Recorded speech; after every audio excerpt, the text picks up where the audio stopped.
12th RBSC में आज हम शुरू कर रहे हैं फिजिक्स और आपका पहला यूनिट है इलेक्ट्रोस्टैटिक्स। ठीक है, इलेक्ट्रोस्टैटिक्स में पहले यूनिट में आपके चैप्टर है 4, इलेक्ट्रिक फील्ड यानी कि विद्युत क्षेत्र, Gauss law and its application यानी कि गाउस का नियम और उसके अनुप्रयोग, इलेक्ट्रिक पोटेंशियल यानी कि विद्युत विभव और इलेक्ट्रिक कैपेसिटेंस यानी कि विद्युत विभव। टोटल जो ये यूनिट है ये 7 मार्क्स की होती है आपके पास में आरबीएससी में। ठीक है, इसकी शुरुआत करते हैं। तो सबसे पहले इलेक्ट्रोस्टैटिक्स के बारे में हम बात कर लेते हैं।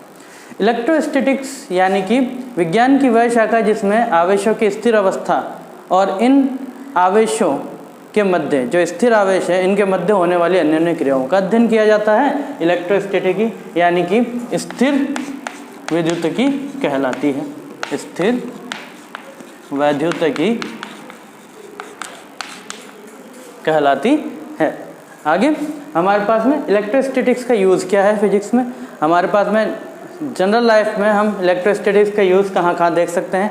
तो हमारे पास में पहला जो इसका यूज़ हमने देखा वो था हमारे पास में फोटोकॉपी मशीन में। पहला यूज़ हमारे पास में है फोटोकॉपी मशीन में। ठीक है, इसी तरीके से प्रिंटर, सिस्मोग्राफ। देखिए सिस्मोग्राफ होता है भूकंप मापी यंत्र। सिस्मोग्राफ जो होता है वो भूकंप मापी यंत्र होता है। ठीक है, भूकंप मापने का यंत्र होता है। तो सेकेंड ये, थर्ड ये। ठीक है, और लास्ट जो यूज़ है वो है स्प्रेइंग ऑफ पाउडर्स। पेंट जब करते हैं तब पाउडर स्प्रे करते हैं। जब स्प्रे करते हैं तो पार्टिकल्स दीवारों पर चिपकते हैं। दीवारों पर क्यों चिपकते हैं उसका कारण भी क्या है, इलेक्ट्रोस्टैटिक्स। उन पार्टिकल्स के पास में कुछ आवेश होता है, वो आवेश के कारण ही दीवार पर चिपकते हैं। ठीक है, तो ये हमारे पास में है आज का जो हमें पढ़ना है टॉपिक। ठीक है, शुरू करते हैं हम।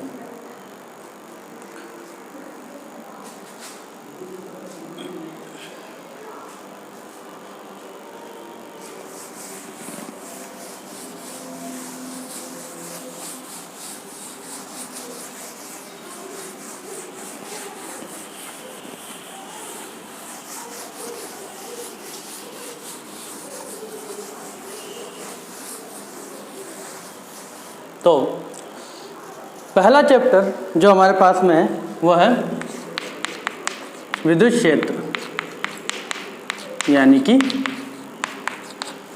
Electric field.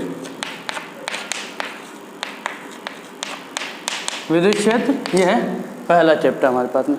अब विद्युत क्षेत्र को हम 3 पार्ट में डिवाइड करके पढ़ेंगे। फर्स्ट पार्ट हम जो पढ़ेंगे उसमें हम पढ़ेंगे आवेश, आवेशों के प्रकार। ठीक है, आवेशों के प्रकार और इसके गुणधर्म। ठीक है, सेकंड पार्ट जो हम पढ़ेंगे, सेकंड पार्ट में हम पढ़ेंगे कूलाम लॉ, कूलाम का नियम। ठीक है, और अध्यारोपण का सिद्धांत,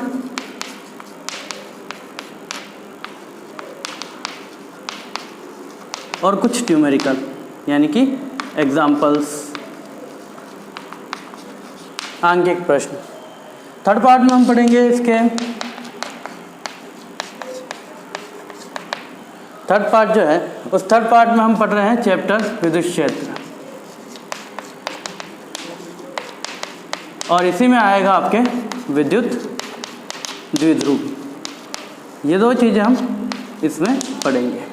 ठीक है, तो 3 पार्ट में हमने इसको डिवाइड किया और अब हम पढ़ रहे हैं इसका फर्स्ट पार्ट यानी कि आवेश। ठीक है, आवेश क्या होता है।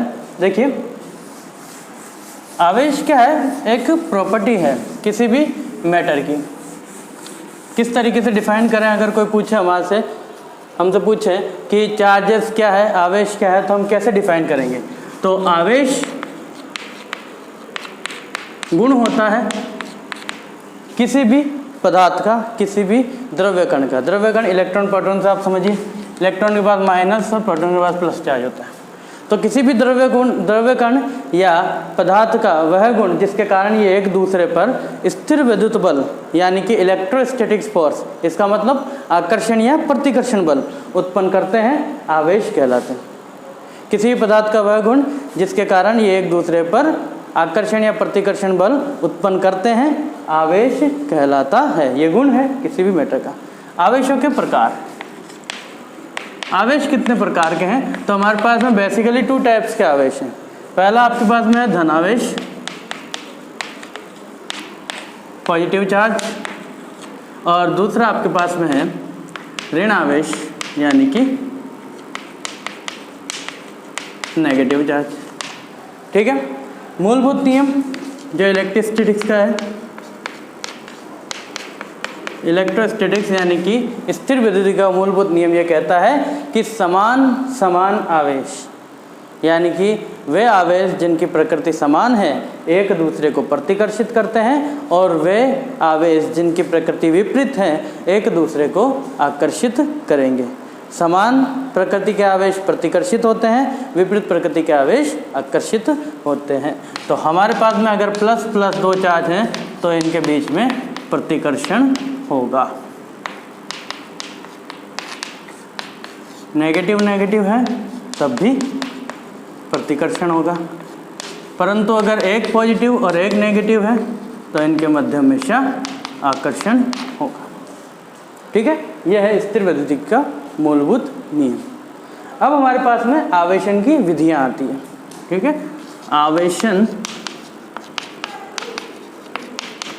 की विधियां। आवेशन मतलब किसी वस्तु को चार्ज करना, यानी कि आवेशन मतलब उस वस्तु में वह गुण आ जाना जिसके कारण वो दूसरी वस्तुओं को आकर्षित करे। ठीक है। तो उसे हम कह रहे हैं आवेशन होना। इसको हम कहते हैं विद्युतीकरण भी, वस्तु का विद्युतीकरण भी कहते हैं। आवेशित होना, आवेशन की प्रक्रिया क्या क्या है, उसको आवेशित किस प्रकार से किया जाता है, इसकी 3 विधियाँ हमारे पास में हैं। इसमें पहली विधि हम पढ़ते हैं घर्षण द्वारा आवेशन। अब घर्षण द्वारा आवेशन कैसे होता है? तो हमने बचपन में देखा है, जब हम किसी स्केल को बालों पर रगड़ के कागज़ के पास ले जाते हैं तो वो कागज़ को आकर्षित करती है। इसका मतलब है कि उसमें आवेशन उसमें विद्युत का गुण आ गया है, जिसके कारण क्या हो रहा है, वो इलेक्ट्रोस्टैटिक फोर्स उस कागज़ पर लगा रही है। इसका मतलब उसके पास चार्ज आ गया, जबकि स्केल प्लास्टिक है, कुचालक है, उसके पास चार्ज नहीं था। तो उसके पास चार्ज आया कहाँ से? बालों पर से। ठीक है। तो जब घर्षण द्वारा किसी वस्तु में आकर्षण का गुण आ जाता है, यानी कि वो दूसरी वस्तु को आकर्षित कर सके, तो हम कहते हैं कि इसका घर्षण द्वारा आवेशन हुआ है। यह विधि घर्षण द्वारा आवेशन कहलाती है। सेकंड आपके पास में है चालन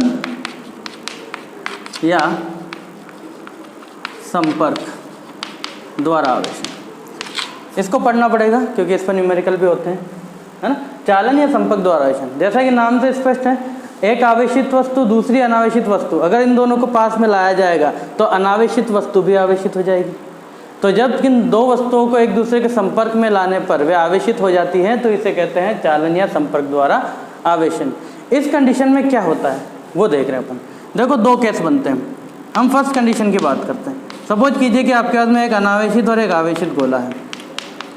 इन दोनों को हमने क्या किया, संपर्क में रखा है एक दूसरे। कुचालक स्टैंड पर पड़े हैं। जब हम इसको संपर्क में लाते हैं तो ये अनावेशित और ये आवेशित, इनमें आवेशों का ट्रांसफ़र कैसे होता है, किस अनुपात में होता है? तो देखिए, मान लीजिए कि इसका आवेश Q है, उसके पास में आवेश नहीं है, तो अब ये आवेशों का ट्रांसफ़र आधा आधा कर देगा। तो जब फाइनल कंडीशन बनेगी तो इसके पास में Q/2 और इसके पास भी Q/2 आवेश ही होगा। इस तरीके से आवेशों का स्थानांतरण होगा, न्यूमेरिकल में है। ठीक है। सेकंड केस में अपन क्या कहते हैं कि सपोज कीजिए कि दोनों ही आवेशित है, परंतु एक कम है और एक ज़्यादा आवेशित है। अब इन दोनों को अगर मैं संपर्क में लेता हूँ तो मेरे पास में जब कंडीशन बनेगी तो उसमें सपोज कीजिए कि ये Q1 आवेश है, ये Q2 आवेश है, तो इसके पास में यानी कि पहले गोले के पास में Q1 + Q2/2 आवेश जाएगा, और इसी प्रकार से दूसरे गोले के पास भी Q1 + Q2/2 आवेश आ जाएगा। ठीक है। ये हमारे पास में है चालन या संपर्क द्वारा आवेशन। ठीक है। आगे हमारे पास में है थर्ड जो विधि है, थर्ड विधि आपके पास में है प्रेरण द्वारा आवेशन। प्रेरण द्वारा आवेशन। अब इसमें क्या होगा, देखिए कोई वस्तु है, चालक है लेकिन अनावेशित है। इसके पास में जब मैं पॉजिटिव छड़ लेके गया, धनात्मक छड़, तो उस कंडीशन में प्रेरण के कारण धनात्मक छड़ के जो पास वाली सतह है वहाँ पे विपरीत प्रकृति का आवेश इकट्ठा हो गया और इसके दूसरी सतह पर इसके विपरीत, यानी कि माइनस है तो इधर प्लस हो गया। इस वाली सतह को हम कर देते हैं भू संपर्कित, तो इसका सारा चार्ज कहाँ चला जाता, जमीन में। अब इसको जब हम भू संपर्कित से हटा देते हैं, चालक छड़ हटा देते हैं, तो हमारे पास में केवल नेगेटिव चार्ज बचता है। इस कंडीशन में ये क्या हो गया, पूर्ण आवेशित हो गया। इसे कहते हैं हम प्रेरण द्वारा आवेशन। ठीक है। अच्छा, अब बात आती है क्या किसी वस्तु को हम धनावेशित भी कर सकते हैं, तो बिल्कुल कर सकते हैं। अगर आप प्लस छड़ की जगह आप माइनस वाली छड़ लेके जाते हैं, तो उस कंडीशन में इसके जो ये बाईं सतह है, इस बाईं सतह पर आपके पास में चूंकि माइनस वाली छड़ लेके जाएंगे तो प्लस इधर आ जाएगा, माइनस यहाँ आ जाएगा, फिर इसको भूसंपर्कित करेंगे तो माइनस सारा जमीन में चला जाएगा और प्लस वाला ये गोला बन जाएगा, यानी कि इसको धनावेशित भी किया जा सकता है इस विधि के दौरान। ठीक है। अब है आपके पास में आवेशन से संबंधित कुछ महत्वपूर्ण बिंदु।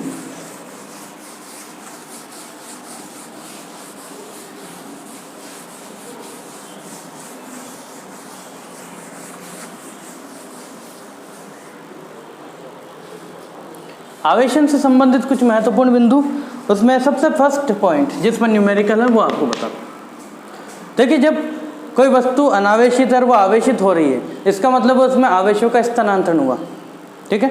डाल्टन हमको ये कहता है, डाल्टन का परमाणु मॉडल ये कहता है कि जो परमाणु होता है वो मूल रूप से उदासीन होता है, यानी कि जितने उसमें इलेक्ट्रॉन है उतने उसमें प्रोटॉन भी हैं, तो दोनों नेगलेक्ट होकर जीरो आवेश बनाता है। ठीक है, उदासीन होता है। अब अगर किसी को धनावेशित करना है तो उसमें से इलेक्ट्रॉन निकाले जाएंगे, और अगर किसी को ऋणावेशित करना है तो उसमें इलेक्ट्रॉन डाले जाएंगे। पॉजिटिव चार्ज कभी भी निकाला या डाला नहीं जाएगा, क्योंकि वो तो नाभिक के अंदर होता है और नाभिक में प्रबल नाभिकीय बल होता है जिसे तोड़ पाना मुश्किल है। ठीक है। तो हम क्या करते हैं, इलेक्ट्रॉन को ही डालते हैं, इलेक्ट्रॉन को ही निकालते हैं। तो अब अगर मैं इलेक्ट्रॉन डालता हूं किसी वस्तु के अंदर, किसी परमाणु के अंदर इलेक्ट्रॉन अंतः स्थापित किए जाएंगे, तो उस पर धनावेश से ज़्यादा ऋणावेशों की संख्या हो जाएगी, तो उसका आवेश भी क्या होगा, ऋणावेश होगा। जैसे कि क्लोरीन के अंदर एक इलेक्ट्रॉन डाला जाता है तो यहाँ पर -1, 2 इलेक्ट्रॉन डालूंगा तो -2, 3 डालूंगा तो -3। सोडियम, इसमें से इलेक्ट्रॉन निकाला जाता है, 1 इलेक्ट्रॉन निकाला जाता है, इसलिए +1, क्योंकि धनावेश की संख्या ज़्यादा हो गई। ठीक है। इसी सिद्धांत पर आधारित है आपका पहला पॉइंट। जब वस्तु का आवेशित किया जाता है तो उसमें इलेक्ट्रॉन्स का ट्रांसफर होता है, स्थानांतरण होता है। उस कंडीशन में जो वस्तु इलेक्ट्रॉन ग्रहण करती है उसके द्रव्यमान में वृद्धि होती है, और जो इलेक्ट्रॉन का त्याग करती है उसके द्रव्यमान में कमी होती है। द्रव्यमान में यह परिवर्तन किसके बराबर होता है, तो द्रव्यमान में यह परिवर्तन डेल m = n × m इस फॉर्मूले से दिया जाता है। ठीक है। जहाँ पर n तो क्या है, ट्रांसफर इलेक्ट्रॉन्स की संख्या,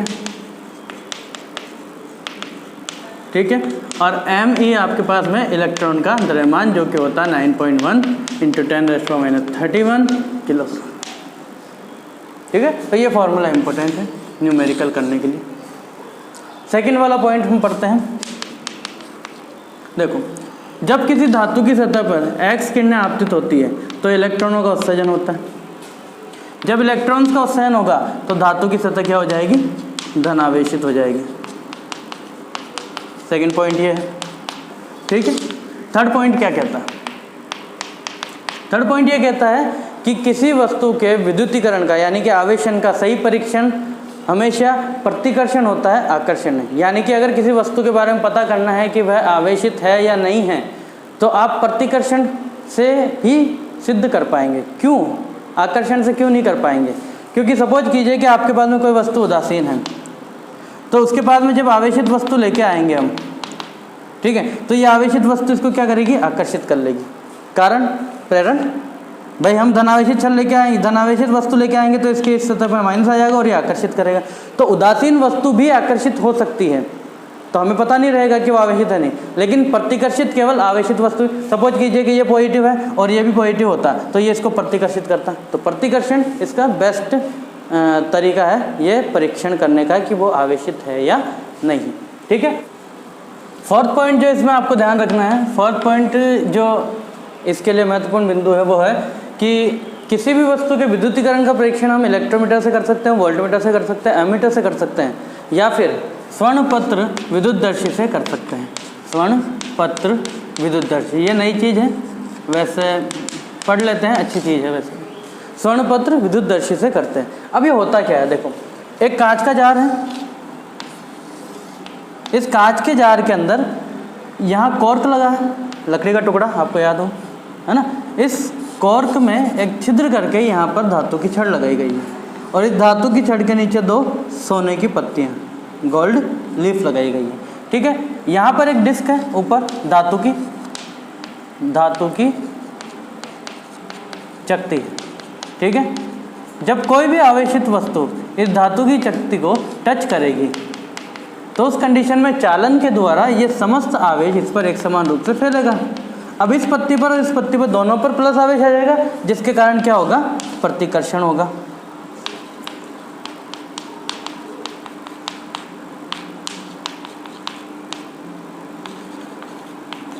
ठीक है।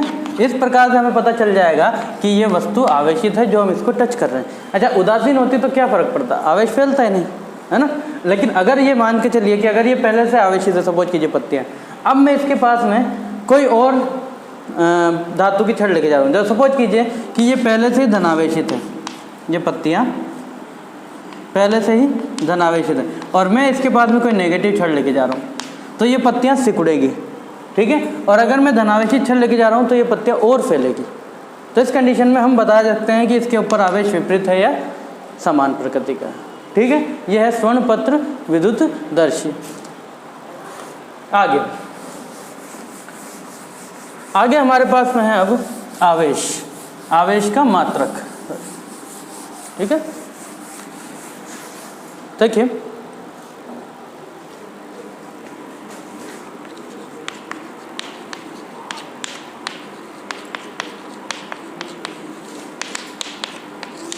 आवेश का मात्रक क्या होता है, कैसे होता है वो देखते हैं। देखो हमने 10वीं क्लास में पढ़ा है कि जब किसी चालक में इलेक्ट्रॉन फ्लो होते हैं तो विद्युत धारा प्रवाहित होती है, इलेक्ट्रॉन का प्रवाह होता है तो विद्युत धारा प्रवाहित होती है। तो प्रति सेकंड आवेशों के प्रवाह की दर को हम धारा कहते हैं, आवेशों के प्रवाह की दर को धारा कहते हैं। तो उस हिसाब से हमारे पास में फॉर्मूला बना I = Q/T। ठीक है। तो यहाँ से आवेश Q = IT। अच्छा, अब इसका मात्रक देखते हैं। देखो धारा का तो हो गया एम्पियर, क्यों, ठीक है, धारा का तो हो गया एम्पियर मात्रक, और आवेश का मात्रक धारा का एम्पियर, समय का सेकंड, तो एम्पियर इंटू सेकंड, और एम्पियर इंटू सेकंड को हम कहते हैं कूलाम। यानी कि आवेश का मात्रक होता है कूलाम। यह है एसआई मात्रक, और ठीक है एसआई मात्रक है। लेकिन क्योंकि ये बहुत ज़्यादा होता है तो इसका थोड़ा छोटा मात्रक भी हम काम में लेते हैं। इसको हम माइक्रो कूलाम या मिली कूलाम इनमें भी यूज़ में ले सकते हैं। ठीक है। अब हमारे पास में इसका एसआई मात्रक आपके हाथ में एमकेएस और सीजीएस दो होते हैं। ये एमकेएस है, एसआई में भी ये एमकेएस है। अब सीजीएस मात्रक इसके क्या है, देखिए सीजीएस मात्रक इसका होता है फ्रैंकलिन। सीजीएस मात्रक इसका फ्रैंकलिन है। फ्रैंकलिन सबसे छोटा मात्रक है। इसको हम ESU यानी कि इलेक्ट्रोस्टैटिक यूनिट, स्थिर विद्युत मात्रक, इलेक्ट्रोस्टैटिक यूनिट भी कहते हैं। फुल नेम इसका याद करिए, इलेक्ट्रोस्टैटिक यूनिट, फ्रैंकलिन को। ठीक है। और एक और चीज़, इसे हम स्टेट कूलाम भी कहते हैं, स्टेट कूलाम भी कहते हैं। अब एक कूलाम में कितने स्टेट कूलाम होते हैं, तो वो होता है 3 × 10⁹ ESU यानी कि इलेक्ट्रोस्टैटिक यूनिट। ठीक है। आगे चलो। Electrostatic unit. ठीक है, अब इसका सबसे बड़ा मात्रक क्या है? तो सबसे बड़ा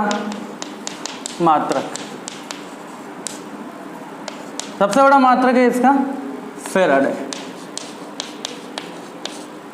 96,500 कूलम। ठीक है, एक फेराडे बराबर सबसे बड़ा मात्रक इसका फेराडे है। कितना? Faraday 96,500 coulomb. ठीक है ना, ये याद रखिए। आवेश का मात्रक। आगे चलते हैं, आवेशों के गुणधर्म।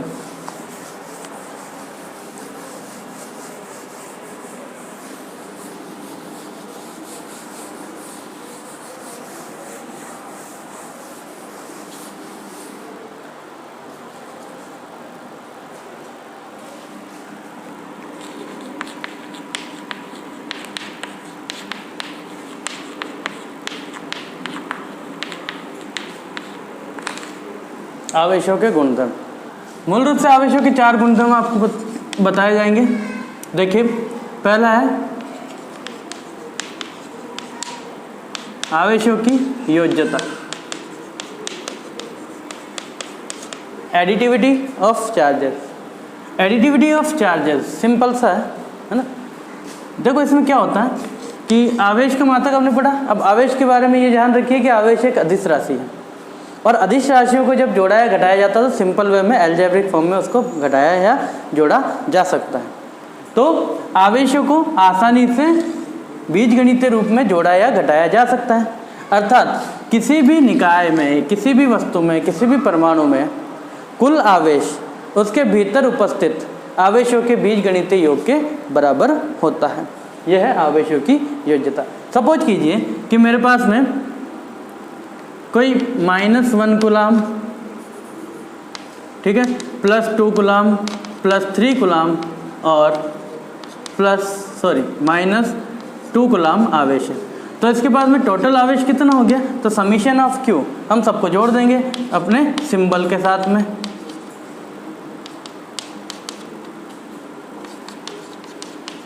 ठीक है, तो हमारे पास में कितना हो जाएगा? -2 -1, ये हो गया हमारे पास में माइनस का 3 से कैंसिल, और बचा हमारे पास में प्लस का 2। तो summation of Q is equal to आपके पास में रहेगा +2, यानी कि +2 आवेश है इसके ऊपर, है ना। इसी तरीके से अगर n आवेशों का निकाय है आपके पास में, जिसमें n आवेश है, तो उस कंडीशन में आप इसे लिख सकते हैं summation of Q is equal to Q1 + Q2 + and so on Qn। ठीक है, इस तरीके से हम आवेशों का योज्यता यानी कि एडिटिविटी कर सकते हैं। सेकंड आपके पास में जो है वो है आवेशों की निश्चिरता भी ले सकते हैं। देखो, आवेशों का संरक्षण है, निश्चिरता है और क्वांटीकरण है। तो आवेशों का क्वांटीकरण के बारे में पढ़ते हैं। ये क्या कहता है कि जब एक वस्तु से दूसरी वस्तु में आवेशों का स्थानांतरण होगा तो वो सतत नहीं होता है, बल्कि बंडल्स या पैकेट्स के रूप में होता है। इन पैकेट्स को कहते हैं क्वांटा, और इनकी वैल्यू होती है Q is equal to NE। ठीक है, जहाँ पे N नंबर ऑफ इलेक्ट्रॉन, ठीक है, इलेक्ट्रॉन्स की संख्या, और E जो है वो इलेक्ट्रॉन पर आवेश 1.6 × 10⁻⁻19 कूलम, ये हमारे पास में होता है। तो हम कह रहे हैं कि जब एक वस्तु से दूसरी वस्तु में आवेशों का स्थानांतरण हो रहा है तो मिनिमम उसको 1.6 × 10⁻⁻19 कूलम आवेश तो मिलेगा ही मिलेगा। ठीक है, अब अगर 10 इलेक्ट्रॉन हो रहे हैं तो 10 से इंटू कर देंगे, है ना। 4 इलेक्ट्रॉन होते हैं, 4 से इंटू कर देंगे। ठीक है, तो जब पैकेट्स के रूप में आवेशों का स्थानांतरण होता है तो इसे हम कहते हैं आवेशों का क्वांटीकरण। ठीक है, थर्ड आपके पास में जो है,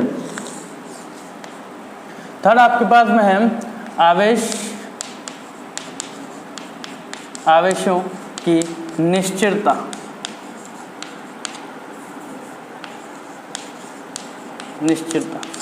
निश्चिरता का मतलब होता है इनवेरिएंस मतलब गति के साथ में आवेशों के मान में बदलाव नहीं होता है।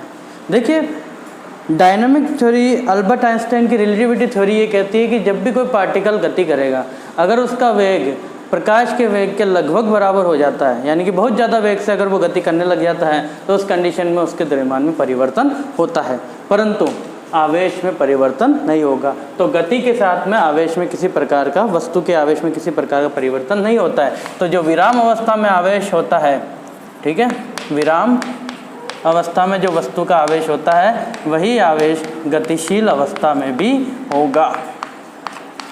यह है आवेशों की निश्चितता। जबकि द्रव्यमान में परिवर्तन होता है m = m0 upon √1 - v² upon c²। जहाँ पर m0 क्या है, विराम द्रव्यमान, आवेशों में तो परिवर्तन होगा नहीं, विराम द्रव्यमान, ठीक है। तो जैसे जैसे वेग बढ़ेगा, प्रकाश के वेग के बराबर होगा, वैसे वैसे वस्तु के द्रव्यमान में भी वृद्धि होती रहेगी, कण के द्रव्यमान में भी वृद्धि होती रहेगी, है ना। लेकिन कब, जब v जो है वो ऑलमोस्ट c के इक्वल आ जाएगा तब होगा ऐसा, वरना नहीं होगा। लास्ट पॉइंट, लास्ट आखिरी गुणधर्म जो है इसका वो पढ़ लेते हैं।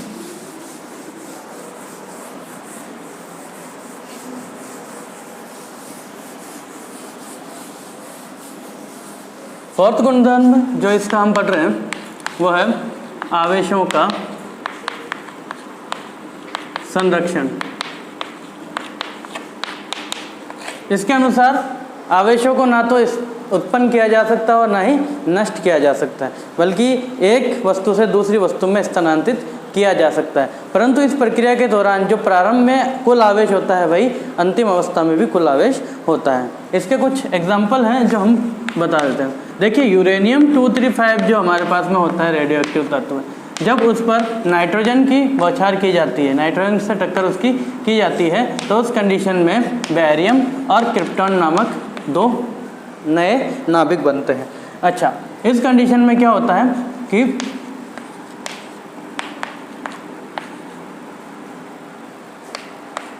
तीन न्यूट्रॉन इसमें से बाहर निकलते हैं। देखो, ये एक अभिक्रिया ऐसी है जिसमें आवेश और द्रव्यमान दोनों का संरक्षण होता है।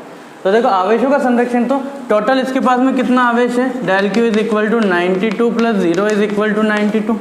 और अगर मैं अभिक्रिया की बात करूँ तो 56 + 36 + 0, है ना, 3 × 0 भी कह सकते हैं।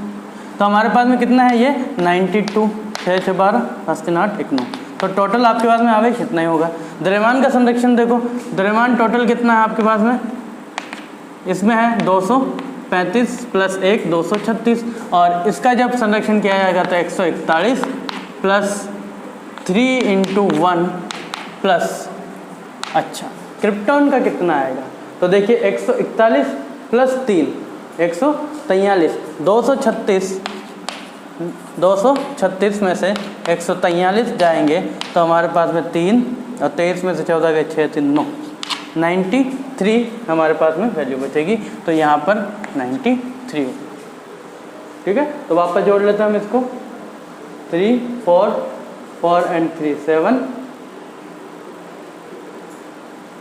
तो हमारे पास में, सॉरी कुछ गलत जोड़ लिया है, ये 92 होगा मेरे, हाँ, क्योंकि ये 3 1 4 है, तो ये 92 होगा, 92 होगा, वरना बराबर नहीं आएगा।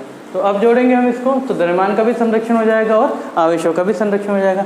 इसी तरीके से हम सोडियम क्लोराइड की बात कर लेते हैं, NaCl। जब इसको तोड़ेंगे तो Na+1 और Cl -1 ये बनेगा। तो टोटल आवेश बाद में भी 0 है और पहले भी 0 है, ठीक है। इसी तरीके से नाभिकीय अभिक्रिया जब होती है तो उसमें से हमारे पास में एक इलेक्ट्रॉन का उत्सर्जन होता है, और इस इलेक्ट्रॉन के साथ में पॉजिट्रॉन का भी उत्सर्जन होता है। यानी कि न्यूट्रॉन जो होता है वो 2 भागों में टूटता है, एक न्यूट्रॉन 2 भागों में टूटता है, जिसमें से एक इलेक्ट्रॉन और एक पॉजिट्रॉन होता है। तो प्रारंभ में आवेश 0 होता है और अंतिम अवस्था में भी 0 ही होता है, ठीक है। ये 3 अभिक्रियाएँ इसमें होती है जिनमें आवेश की मात्रा क्या है, 0 0 है, ठीक है। अब जो आपके पास में नोट करने वाली बात है वो इस तरीके से है कि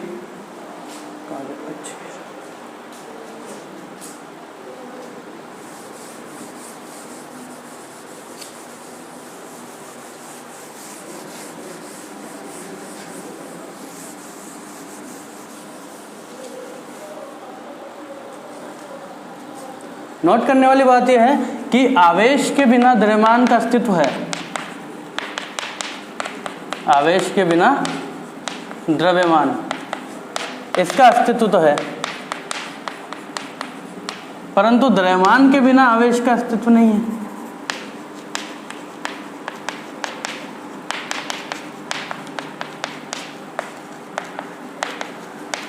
इसका अस्तित्व नहीं है। एग्जाम्पल दो तो आपके पास में गामा विकिरण, गामा विकिरण पर आवेश कितना होता है 0, इसके बाद द्रव्यमान भी कितना 0, यानी कि द्रव्यमान नहीं है, आवेश भी नहीं है। लेकिन न्यूट्रॉन,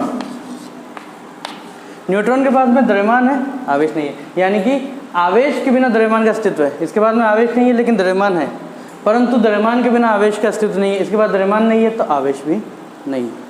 ठीक है, ये चीज़ आपको ध्यान रखनी है। अब कुछ न्यूमेरिकल्स हैं जो आपकी बुक में दे रखे हैं, चाहे तो आप एग्जाम्पल है 1.1, 1.2, इन्हें आप करें, जिसमें से एक तो है कि 1 कूलम्ब आवेश में आवेशों की संख्या बताओ, भाई इलेक्ट्रॉन्स की संख्या बताओ, है ना, इलेक्ट्रॉन या प्रोटॉन दोनों की संख्या बताओ। तो हमारे पास में क्या होगा, Q is equal to plus minus n e, तो हम यहाँ से कर लेंगे N is equal to Q upon e, यहाँ से आ जाएगा। Q हमारे पास में क्या है 1 कूलम्ब और ये आपके पास में 1.6 इंटू 10⁻⁻19, ये यहाँ से आ जाएगा। दूसरा आपके पास में है एक कप है, एक कप के अंदर H2O है, उस H2O में एक कप के अंदर H2O है, उस H2O में टोटल एक कप H2O में कितने आवेश हैं आपको ये निकालना है। तो एक कप H2O मतलब 250 ग्राम जल। ठीक है, अब 250 ग्राम में संख्या कितनी है, तो संख्या निकालने के लिए आपके हाथ में जो भार दे रखा है, पहले तो पदार्थ का भार ले लो, फिर उसका मोलर अणुभार ले लो, अणुभार के बाद में उसका अवगाद्रो संख्या से इंटू कर दो, तो हमारे पास में टोटल वैल्यू आ जाएगी। n आते ही फिर क्या करेंगे आप, एक H2O के मॉलिक्यूल के पास में 10 इलेक्ट्रॉन 10 प्रोटॉन होते हैं, तो आपके पास में n के बाद में कितने होंगे 10 इंटू n। ठीक है, अब ये आ गया 10 इंटू n, तो इसकी संख्या आ गई हमारे पास में। ठीक है, स्मॉल n, सॉरी n की मात्रा आ गई। अब इसको क्या करेंगे आप, पूरे n e यानी कि फॉर्मूले में जब वैल्यू रखेंगे तो हमारे पास में 10 इंटू इस n की वैल्यू है, जो भी यहाँ पर आएगी वो वैल्यू हम यहाँ पे उठा के यहाँ पे रख देंगे। ठीक है, और इसको 1.6 इंटू 10⁻⁻19 से इंटू कर देंगे, तो हमारे पास में H2O की वैल्यू भी आ जाएगी। ठीक, ओके।